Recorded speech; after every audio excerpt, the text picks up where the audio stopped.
Hey Legacy community, it's Master back for another edition of What's in the BoGX, the series where I attempt to predict what's in the upcoming Yu-Gi-Oh! Speed Duel Duel Academy box. And today, I'm going to start this off by telling you that today's episode scares the flames out of me. And because today is going to be focused on one Axel Brodie, who has already been revealed to be confirmed being part of one of the characters in the box. And the reason that scares the crap out of me is because Axel Brodie in the anime used a lot of burn cards. So I'll say this, these predictions may not be accurate, but it's really like, I don't think, and here's why I'm predicting it anyway, because I think that they have realized how much burn this format already has is too much, and giving it more would be making the format go in a direction that you don't want it to go rather than the other way, if that makes sense. Is Volcanic a cool archetype? Sure, right? But it's also one that focuses on burn, and in a 4000 LP format, we do not need an entire archetype focused on burn, because some of these damage amounts can be actually insane. And we have enough burn cards as is. So I have avoided burn cards because I think it just makes sense for the format to not have any more of those. We've got enough. So let's just go through kind of what I did do here, which is one, I took obviously some volcanic cards and some cards Axel played in the anime, but then I also took some generic fire and pyro support.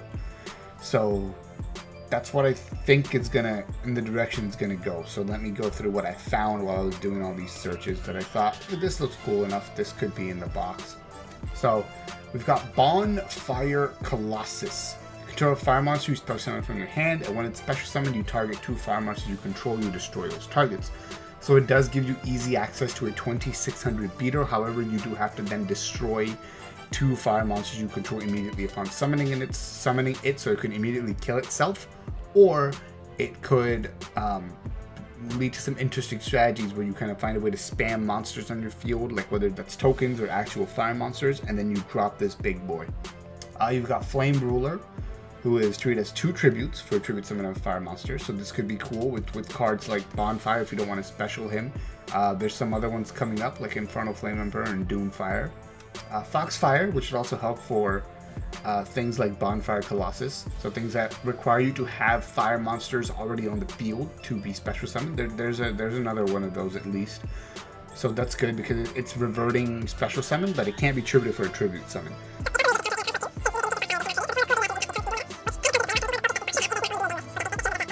Gaia Soul, which is just a 2000 beater that does piercing damage, which you can power up, but I don't think that effect ever really comes up. And then just blows itself up during the end phase. Now again, this potentially is good in speed duels, just you've got Goka, the Pyro of Malice, and this card is essentially another one of those special summons that I talked about, that it's kind of a half Bonfire Colossus, so it's 400 points weaker. So you drop a special from your hand if you control a fire monster, and then you target just 1 fire monster you control destroyed. So that works extremely well with something like Foxfire. It's also got another effect where you get a token each of your standby phases, so you can just make like one of these spam special summons deck where you just have a bunch of Gokas and Foxfire, maybe throw a Bonfire in as your big boss. So that's something I could see potentially coming together in the box here. There's also Inferno Flame Emperor, which is what you would need the tributes for. It can't be specialed, and when this tribute summon, you get to pop spell traps equal to a number of pyro monsters you removed. Fire monsters, not pyro, sorry, you removed from your GY. So it's like it can also almost be like a Harpy's Feather Duster if you have enough of a graveyard built up, so that's really cool. Inferno, again, uses fire monsters in your graveyard to special itself. We've got Molten Zombie, which if you can find a way to special it, that's really good. You get to draw a card. So I think that's cute enough where it's Pyro Monsters, so it could be in there. Royal Firestorm Guards. This is like graveyard recycling. It's like Jar of Avarice, which we already have, but specifically for Pyro Monsters. So if Pyro becomes some kind of a control strategy, you could see Royal Firestorm guards actually playable at 1. Just at 1. It's not going to be played at more than that, but at 1. Spirit of Flames, again, banish a fire monster from your graveyard, just drop it. Basically Inferno without the burn effect.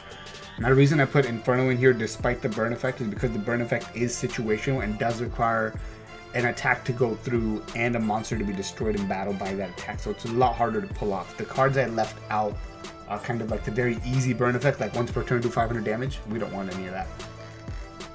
The thing in the crater actually has a graveyard effect, so when it's destroyed you special summon a Pyro Monster from your hand. Now that can be really good with the Bonfire Colossus and the Gokas, so that can kind of play into that deck.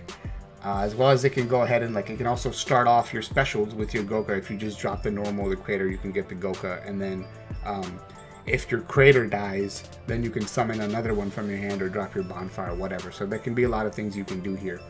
And I lied, those aren't Pyro Monsters. Okay, just kidding. So this is going to allow you to summon Pyro Monsters from your hand. I completely misread that. Maybe this card's not as good as I thought it was. Although there's still some decent Pyro Monsters in here. So there's some stuff you can do with it. Anyway, I'm probably going to have to cut a lot of that out. Alright, UFO Turtle. UFO Turtle can bring out the thing in the crater, for one thing. There's that. It can bring out your Foxfire, your Flame Ruler. We already have Giant Rat, so I'm only expecting us to get more floaters like this, and UFO Turtle is a fairly balanced one to get. Volcanic Blaster is when it's for a battle, you actually kind of just rig your next draw to whatever volcanic monster it is that you need. And go ahead and grab your Doomfire. Is one option with that, and special summon by sending a Tri-Blaze Accelerator to the graveyard, and your opponent has to attack it with any attack position monster they control during their battle phase. And then if it destroys a monster by battle, you kind of Raigeki their field and deal a bunch of burn damage. Now again, I put this in here, it has a burn effect, however it's Axel's ace card for one thing, so it's almost 99% confirmed that's going to be there. And then the burn effect is also situational, and you have to destroy a monster at battle. And it does give you the Raigeki, so it's actually cool in a way with worth being the ace monster. Or I'll bring up the skill real quick and say that I hope the skill makes it easier to summon Volcanic Doomfire in some way or another. So the skill can either be related to Doomfire directly, where it's like ignore summoning conditions, because we know Konami loves to print that stuff. And then the skill can also be something related to the Blaze and Tri-Blaze accelerators. Help you get those turbo those out faster to go ahead and drop your Doomfire once you have that set up. Volcanic Rocket, not 200 beater, searches a Blaze Accelerator, really good card. The Volcanic deck needs this to be competitive at all and to have any chance of going into its combos. Volcanic Shell is just a very good deck thinner in the Volcanic deck, and it's also going to be used in other stuff. Like there's no doubt. And Duel Links has been used for a lot of random stuff, so there's no doubt it's going to be used for other random things down the line at least, if not immediately. I found a couple of normal Pyro Monsters that I thought it's about time. Like an 1850 beater. We don't really have that, so why not? And a 2100 wall. Again, we don't have any 2100 walls, so I think it's time to power creep that level 4 lower defense to 2100. Blaze Accelerator. You can target one monster opponent controls. Send a Pyro Monster from your hand graveyard, and then if you do, destroy that target. Now, that's not bad, right? Because it combines with Volcanic Shell for one thing, and you can keep going with it. But it stops your attack during that turn, so it does have a restriction on it. But it's really good removal, actually, if you combo it with your Volcanic Shell or with any other Pyro-type monster that has 5 or less attack, like Foxfire. So it's actually a decent card, but that's not actually the end of it either. I'm going to move this up and put it next to it, because this is Tri-Blaze Accelerator. So you play your Blaze Accelerator, you can use its effect, then you can put a Tri-Blaze Accelerator on top of it, and this one also destroys the monster, but it does burn damage as well. So it's slightly better, but the big thing there is that's what allows you to go into your Doomfire. So that's kind of the combo there. And there's another piece of it too, which we'll get to when you get to the traps. Then there's Burial from a different dimension. I put this in here because it's an Axel played this card, and it just makes sense because so many of these monsters that we've talked about so far would depend on like graveyard resources like Goka, not Goka, Inferno and Spirit of Flames, right? So this is something that can put all those monsters back in your graveyard. Molten Destruction, just a field spell to power up fire monsters. I expect to see these field spells and in this box, so this is just a way to kind of introduce those. Blaze Accelerator Reload. Now here's the card I was talking about that also goes with Blaze Accelerator. This card's name becomes Tri-Blaze Accelerator, so you don't even have to run the regular one or the actual spell itself. You can just run this trap. And then in addition to that, you send a volcanic card, you draw a card. That's actually really, really insane once per turn, because you kind of get your graveyard set up with whatever you want to put in there. And you also get to cycle through your deck. Not only that, you banish a card, and then you can send another volcanic card from your deck to your graveyard. You banish this card from your graveyard. So this card really, really helps you set up your graveyard. And also, it's just an easy way to go ahead and drop that Doomfire on the board. So that's could be actually really, really good there. Firewall is another card that uses your Pyro type monsters in your graveyard as resources, where you kind of just use it to block attacks, but it does burn you every single turn. So that's something to watch out for. However, if you're trying to use this as a stall strategy, you can negate its cost by simply having a golden ladybug in your hand, but then you wonder, why not just play Insect Neglect? Well, because it's a lot easier to set up these Pyro Monsters in your graveyard when you have tools at your disposal like Blaze Accelerator Reload. So just something to think about.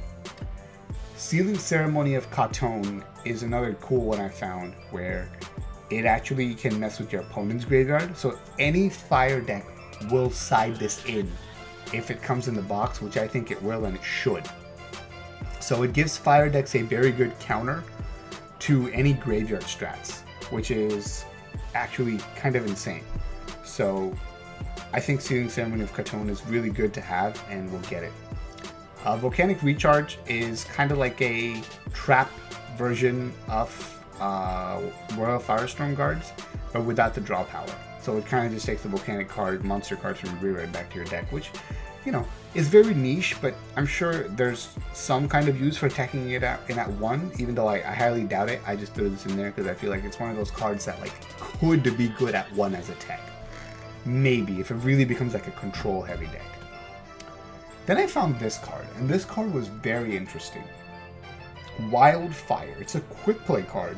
You destroy a Blaze Accelerator you control, and then you kind of destroy all monsters on the field, and you get a Pyro token to go off your combos with like your Goka, maybe your Bonfire.